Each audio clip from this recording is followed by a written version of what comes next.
सालनी के परिवार में उसकी दादी को मिलाकर कुल 6 मेंबर थे। उसके पिताजी पेशे से एक टीचर थे और माँ हाउस वाइफ थी। सालनी से छोटी उसकी एक बहन थी जिसका नाम कुसुम था। बहुत ही संस्कारी परिवार था। दादी सुबह शाम परमात्मा का नाम जपती रहती। सालनी की माँ शीला जी एक कुशल गृहिणी होने के साथ साथ अच्छी माँ भी थी।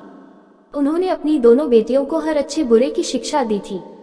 घर बाहर किसी भी तरह की समस्या उन्हें होती तो माँ से बात करके झटपट हल मिल जाता था। सालनी ने 9वीं में ही तय कर लिया था कि उसे डॉक्टर बनना है। पढ़ाई में वो बहुत इंटेलिजेंट थी।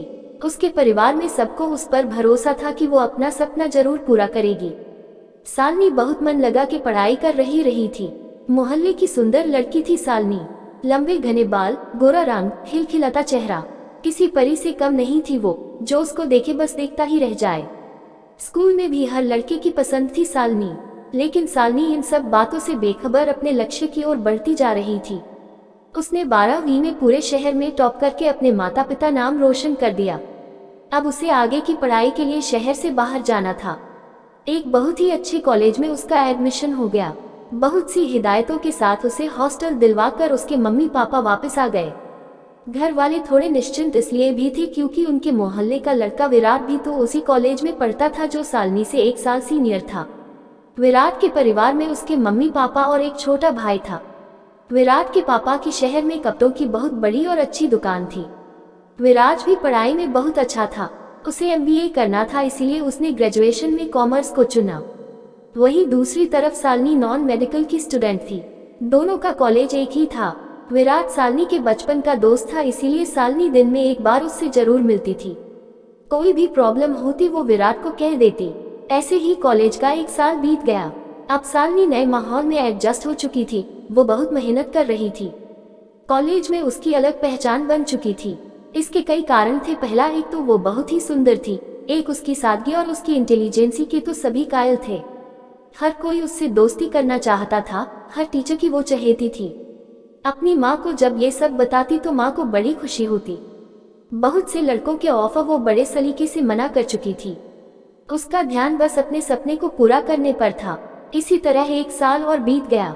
उस दिन विराट का कॉलेज में लास्ट दिन था। वो सालनी से मिला और उसे अपने दिल की सारी बातें बड़ी सादगी से कह डाली।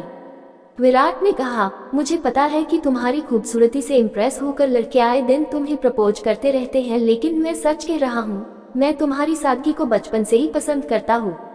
पहले मुझे लगा ये महज एक लगाव होगा जो अक्सर युवावस्था में हो ही जाता है, लेकिन जैसे जैसे मैं मैच्योर हुआ समझ आया कि ये प्यार है। कई बार तुमसे कहना चाहा, लेकिन डरता था कि प्यार के चक्कर में कहीं तुम्हारी दोस्ती से भी हाथ धो बैठूं। यकीन मानो, अगर तुम इतनी खूबसूरत भी ना होती तो भी मैं तुम्हें इतना ही प्यार करता। सालनी उसे एकटक देखे ही जा रही थी। बीते सालों में न जाने कितने लड़कों को ना बोल चुकी थी, लेकिन विराट का अचानक इस तरह से अपने प्यार का इजहार करना उसे कुछ समझ नहीं आ रहा था कि क्या कहे। फिर भी विराट को जवाब तो देना ही था। सालनी ने कहा, विराट तुम बहुत अच्छे लड़के हो। तुम जिसे मिलोगे वो लड़की बहुत भाग्यशाली होगी, लेकिन तुम तो अच्छी तरह जानते हो मुझे मेरे सपने पूरे करने हैं, लाइफ में कुछ करना है। प्यार व्यार के चक्कर में पड़ गई तो कुछ नहीं कर पाऊंगी।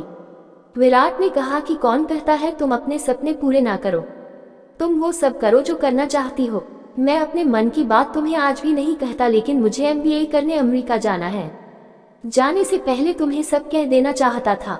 मैं तुम्हारी हाँ का इंतजार करूंगा सालनी। इतना कहकर विराट वहां से चला जाता है। सालनी थोड़ी उदास हो जाती है। फिर सोचती है कि अगले हफ्ते घर जाऊंगी तो माँ को सब बता दूंगी।